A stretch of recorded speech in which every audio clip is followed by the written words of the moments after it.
The alarm blared its usual tune at 6 o'clock a.m., signaling the start of another day. Jessica, my wife, and I reluctantly rose from bed, greeted by the early morning light. I let out a groan, feeling the weight of fatigue as I sat up and swung my legs over the edge. "What's with the dramatics? You sound like you're ancient," Jessica teased, making her way to the bathroom. "After what you put me through last night, I might as well be," I retorted with a smirk, reminiscing about the evening's escapades. She certainly knew how to keep things interesting. Today marked the beginning of Jessica's business trip, leaving me to fend for myself for the week ahead. The thought didn't exactly fill me with enthusiasm. As the sound of the shower filled the room, I briefly considered joining her before deciding against it. Last night had taken its toll, and I needed a moment to recover. Jessica returned to the bedroom with an air of energy, contrasting sharply with my own sluggish demeanor. "Come on, sleepyhead. Time to rise and shine. We got bills to pay," she urged, nudging me playfully. All right, I'm getting there," I mumbled, dragging myself to the bathroom for some much-needed revitalization. Eventually, we reconvened downstairs for breakfast before parting ways, Jessica off to the airport, and me to the daily grind of work. Jessica, an attorney, and I both held positions at a medium-sized manufacturing plant in St. Louis. Her expertise lay in negotiations, often traveling with teams for off-site work, such as this trip to Denver to negotiate a new subcontract with a major aerospace firm. These negotiations occurred several times a year, each trip spanning at least a week. At 35, Jessica had graduated cum laude from the State University 12 years prior. With her striking appearance, standing at 5'4", and weighing 125 pounds, adorned with feminine attributes measuring 34 to 24-35, I found myself utterly enamored by her charm and allure. I'm John Baker, an engineer at the same company as my wife. Aged 37, I stand at 6'0", and maintain a weight of 165 pounds through regular workouts. Jessica and I share a passion for golf, often forming a foursome with friends. Our love story began at a company picnic, where I instantly knew she was the one for me. Evidently, the feeling was mutual as we embarked on a whirlwind courtship and tied the knot 6 months later. Now 7 years into our marriage, we recently purchased our dream home 3 months ago, a place where we envisioned starting our family.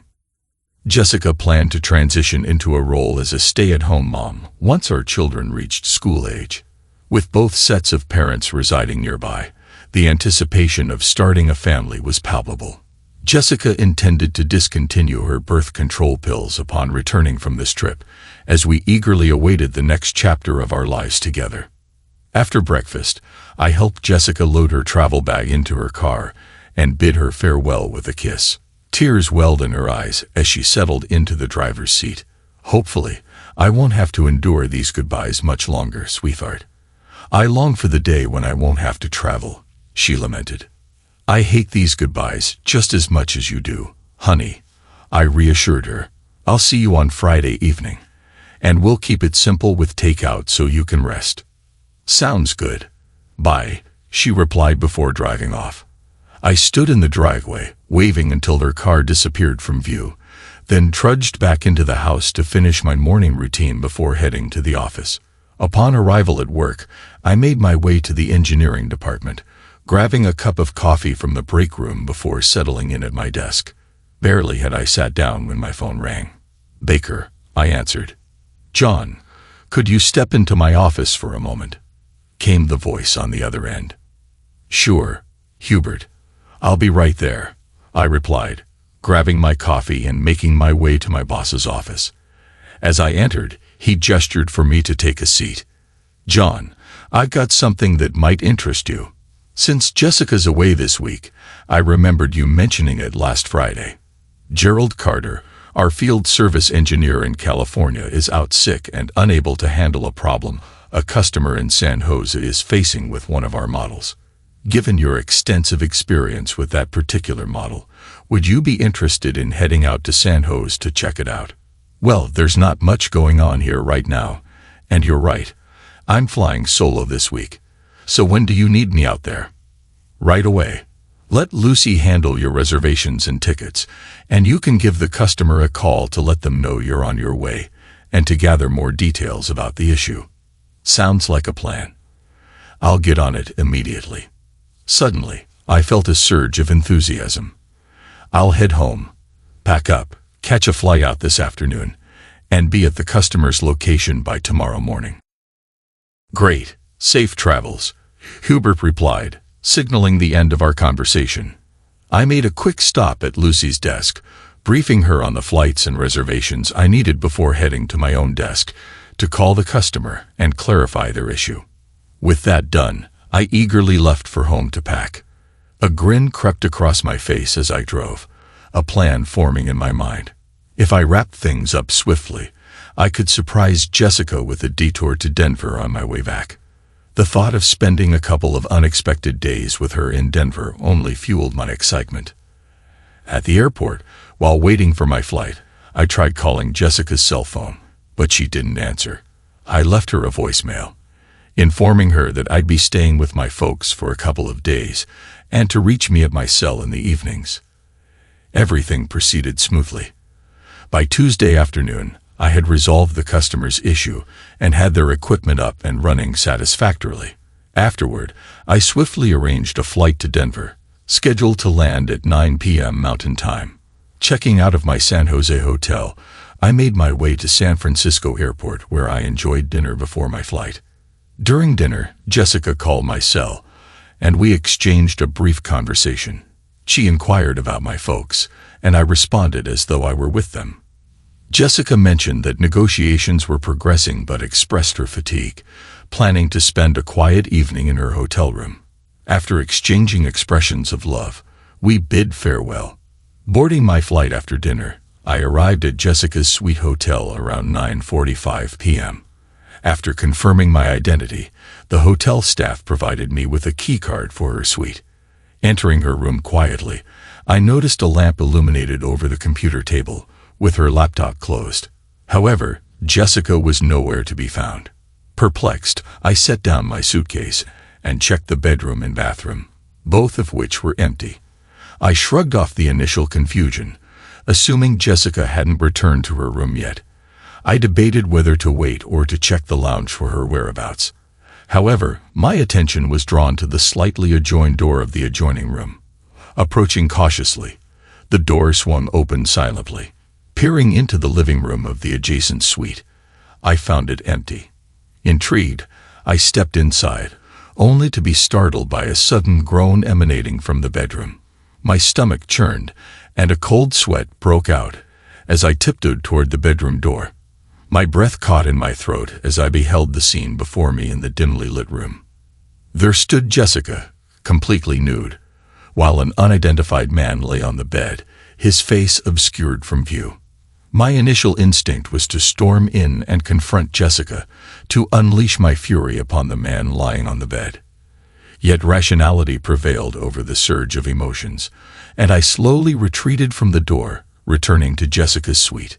Retrieving the digital camera I had brought along for capturing souvenirs, I recalibrated it for dim lighting and disabled the flash. With a composed demeanor, I approached the other bedroom door. Standing quietly, I discreetly captured several images of the scene unfolding on the bed, ensuring neither of them noticed my presence. Their obliviousness to their surroundings, consumed by their actions, allowed me to document the betrayal before me. Before departing Jessica's suite, I rifled through the open briefcase on the table and discovered a business card belonging to David Price, the chief negotiator for our company. I pocketed the card for future reference. Back in her suite, I connected my camera to her laptop using the camera/computer interface cable I always carried. With our laptops sharing the same photo program, transferring a picture from my camera to hers was a straightforward task. I set up the incriminating image as her desktop background before repacking my camera into my travel bag and silently exiting her suite. Struggling to contain my emotions, I fought back tears as I made my way to the elevator, the weight of betrayal heavy upon me. After returning the entry card to the front desk, I promptly contacted the airline to inquire about the next available flight back to St. Louis. Fortunately, there was a 6:30 a.m. flight that would have me home by 9:30 a.m. I calculated that this would coincide with the time Jessica typically opened her laptop at the negotiating table. It would serve as the moment she realized she had been caught, signaling the end of our marriage. I then made my way back to the airport and checked into a nearby motel. Despite my restless state, I couldn't bring myself to sleep. Instead, I replayed the distressing scene from Jessica's hotel room over and over in my mind, allowing myself to release my pent-up anguish through tears. By the time I left the motel at 5 a.m., I had cried myself empty, and my resolve was clear: to swiftly bring our marriage to an end. Upon my return to St. Louis, my cell phone began to ring as I got into my car. Glancing at the caller ID, I saw it was Jessica. Choosing to ignore the call, I turned off my phone and proceeded home. As I entered the house, the landline began to ring, and a quick glance at the caller ID confirmed it was Jessica again. Opting to let it go to the answering machine, I listened silently as her tearful plea echoed through the room. "John, please call me right away. I need to talk to you, honey. It's important." Ignoring Jessica's tearful pleas, I headed upstairs to change my clothes before going out to rent a U-Haul. Returning home, I swiftly began packing, aiming to vacate the house by the time Jessica arrived around 4 p.m. Within a couple of hours, I managed to relocate all my personal belongings to a rental storage unit. Prior to packing, I scheduled an appointment with our lawyer for that afternoon to initiate divorce proceedings. After unloading my belongings at the storage unit, I proceeded to the lawyer's office and requested immediate action to commence the divorce process. Though tempted to cite adultery as grounds, I opted for irreconcilable differences, reserving the former in case of a contentious divorce. Additionally, I instructed the lawyer to update my will, naming my brother as the sole beneficiary. Stopping at the bank, I transferred half of our savings and checking balances to new accounts solely in my name. I then contacted my investment advisor to execute similar actions on our joint investment accounts. With a heavy heart, I drove to my parents' house, suitcase in hand, and entered through the open door. Upon seeing me, my mother exclaimed in surprise, "John, where have you been? Jessica has been calling here several times looking for you. Did you tell her you were staying here?" Sitting down with my retired father, I explained the situation. They were shocked to hear about Jessica's infidelity and the impending end of our marriage. Seeking refuge, I asked if I could stay with them temporarily until I found a furnished apartment, to which they readily agreed. It seemed my estimation was quite accurate, as around 6 p.m., just as we were settling down for dinner, the doorbell chimed.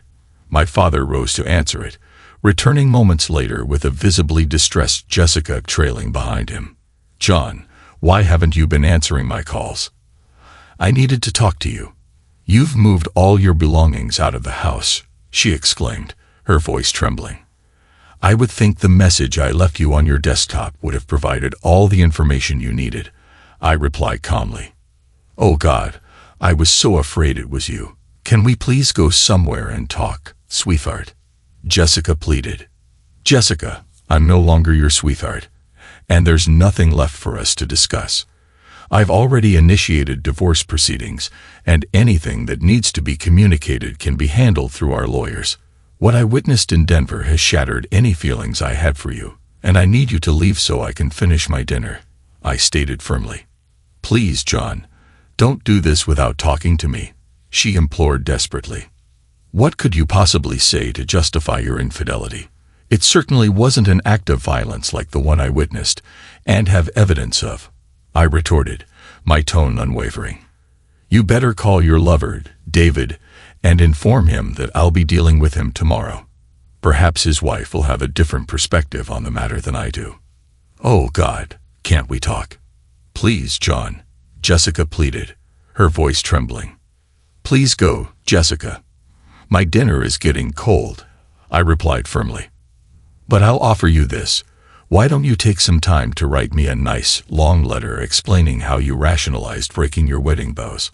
I'm sure a lawyer as smart as you can articulate how it was all my fault and how you can still love and respect me very much." With a sob, Jessica turned away, but before she reached the door, she turned back to me. "Please, John, don't end our marriage without talking to me." "Goodbye, Jessica," I said, my tone resolute.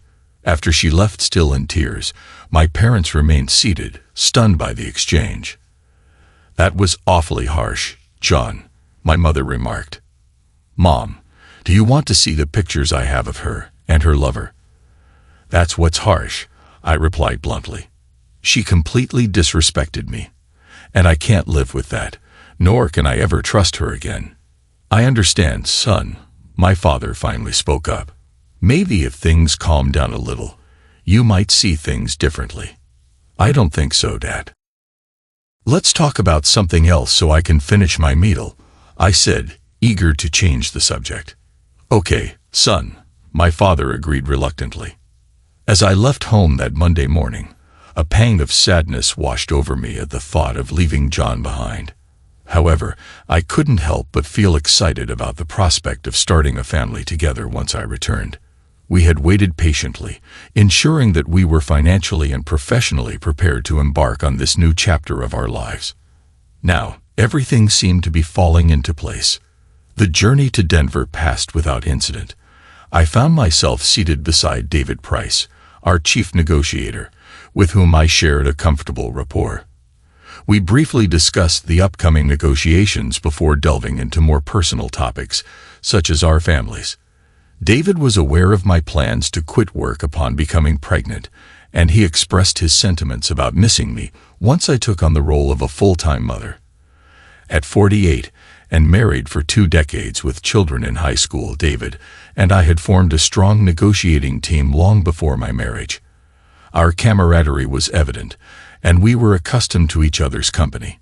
Meanwhile, the other 2 members of our team engaged in their own conversations behind us. Upon arrival at the hotel in Denver, David and I checked into our respective rooms, which were conveniently adjoining. This arrangement had initially been made to facilitate late-night meetings on negotiation strategies. However, about 10 years ago, our relationship took a different turn, and we convinced ourselves that engaging in intimacy was merely a means of relieving stress after a demanding day of negotiations. At the time, we rationalized that it wasn't considered cheating on his wife if it contributed to our professional success. Occasionally, we even joked about it. After John and I had been married for a couple of years, I began to feel uneasy about our intimate encounters with David, and we eventually ceased the activity.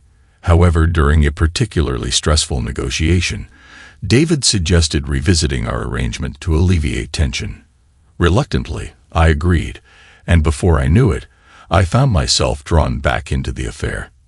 The excitement of the forbidden and the risk of being caught heightened my libido at home, which also seemed to benefit John, alleviating any guilt I may have felt. During this trip, we didn't connect on the first night as I felt tired after dinner. However, after a demanding day of negotiations, I agreed to meet with David the following evening. I'm unsure of how or when John discovered the truth or how he obtained the incriminating picture, but the following morning, when I opened my laptop, I was stunned into paralysis by what was displayed on the screen. David, seated beside me, reacted swiftly, slamming the lid shut and requesting a brief recess from the negotiations. We retreated to the hallway, where his anger was palpable. "What's that mess on your desktop?" he inquired. "I have no idea, David. It wasn't there the last time I used it," I replied, still taken aback. "Let me take a look." I reopened the laptop, and we examined the image together. "Oh no, that's you," he exclaimed. "Me? How is that possible?" "I'm not sure, but it's definitely you. And that figure beneath you is probably me, although my face isn't visible." "Did you leave your laptop unattended at any point yesterday?" "No, it was with me during the trip and in my suite while I was visiting yours." "Could someone have accessed your room with a camera?" "I doubt it. The door was closed, and I assumed it was locked. You need to return to the hotel and check if anyone was given access to your room last night. I'll handle things here. Try to contact John and find out his whereabouts last night. It couldn't have been him. I spoke with him at his parents' house last night. Did you call him on his parents' phone?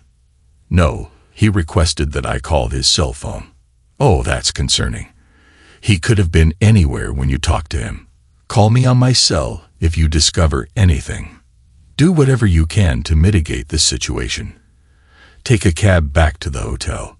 Okay, bye. I was drenched in sweat. If John was behind that picture on my laptop, it seemed like a clear message that our marriage was over. I needed to return to the hotel and gather more information.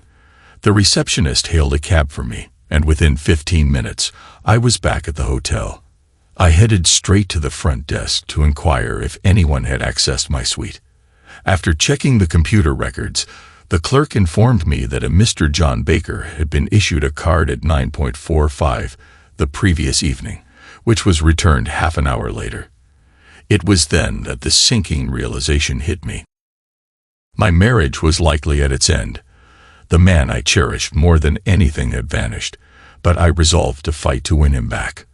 Ascending to my suite, I immediately tried calling John on his cell and at his workplace. His cell was switched off, but I left an urgent voicemail, stressing the importance of him contacting me as soon as possible. His secretary revealed that he was away on business in California and expected to return tomorrow. So he had gone to California and perhaps stopped by on his way back to surprise me. It seemed we were both in for a surprise. Contacting his parents, they informed me they hadn't seen him for several days. I urged them to have him call me as soon as they reached him. Calling our home yielded no response, but I left a message there too, hoping he would get in touch soon. I sat alone in the suite, tears streaming down my face, without a way to reach him except by returning home. I grabbed the phone and hastily made reservations for the next flight to St. Louis. After packing my belongings, I dialed David's number on my cell and relayed the latest developments. There was a solemn pause before he spoke. Jessica, I fear we're both staring down the barrel of divorce, or even worse. Worse than divorce, what could that possibly be?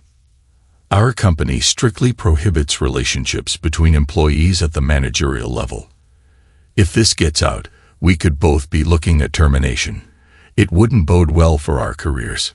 Oh my goodness, I should have realized. But losing John feels like the end of the world to me. Losing my family would be devastating too, but your priority now is to return to St. Louis and try to reason with John. See if you can salvage the situation. I've already booked a flight departing at noon. I should be back in St. Louis by 4:30.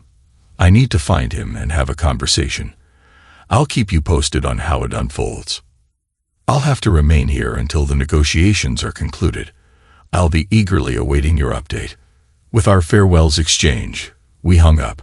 Gathering my bag and laptop, I hastened down to the lobby, checked out, and utilized the hotel's limo service to reach the airport. Throughout the journey back to St. Louis, I prayed fervently, hoping to engage John in a conversation. I needed to clarify that it was just a physical encounter and held no emotional significance. I staked everything on the possibility that he could approach my infidelity rationally and accept it as nothing more than a meaningless act. Upon my return home, nothing seemed amiss initially. However, upon entering our bedroom, the absence of his clothes and personal belongings struck me. It was evident he knew and had left me. I had to locate him. After numerous unsuccessful phone calls, I resolved to visit his parents' house to ascertain his whereabouts or glean any insights they might have. Encountering him at his parents' place was gut-wrenching. His coldness and detachment were almost physically sickening. He delivered the news of his intention to file for divorce with a brutal lack of empathy, stating unequivocally that he had no interest in conversing with me, adamant that nothing I could say would alter his decision. His suggestion to write a lengthy letter detailing my perspective felt like a final twist of the knife before I excused myself and retreated to my car, where I succumbed to tears. The future we had envisioned together crumbled before my eyes. The family we had dreamed of building would never materialize. We would never share the joys of growing old together or revel in the delights of grandchildren.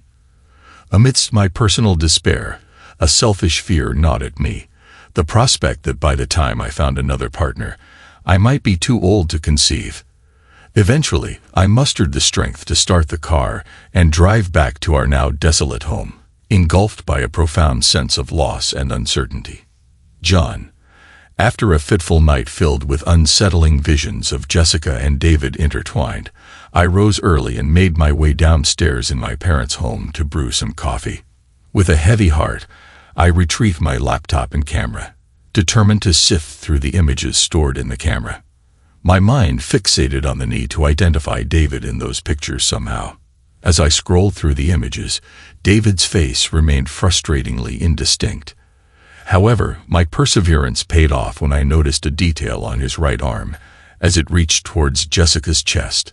Zooming in, I discerned what I was searching for, a tattoo. Further enlargement revealed it to be a heart with the name J-Mate inscribed within it. Janet was David's wife. With this damning evidence in hand, I returned upstairs, showered, and prepared for work. When I descended again, my mother was already bustling about preparing breakfast. At work, I wasted no time. I burned a couple of CDs containing the incriminating photos and a blown-up image of David's tattoo. Additionally, I printed several sets and assembled them all into a folder. With resolve coursing through me, I strode to the Human Resources Department and requested to see the manager, Chad. We were acquainted, having crossed paths in a relatively small company and even shared a round of golf together. Placing a set of pictures from my folder in front of him, I awaited his reaction. "What's this, John?" Chad's expression was a mix of curiosity and amusement. "Sorry, Chad, they may seem explicit, but that's my wife and David Price. As you can see from the date and timestamps, they were taken Tuesday evening in David's hotel suite in Denver. They were there for a negotiation trip on behalf of the company." "Oh, Dan, John, I'm sorry to hear that. What do you want to do about it?"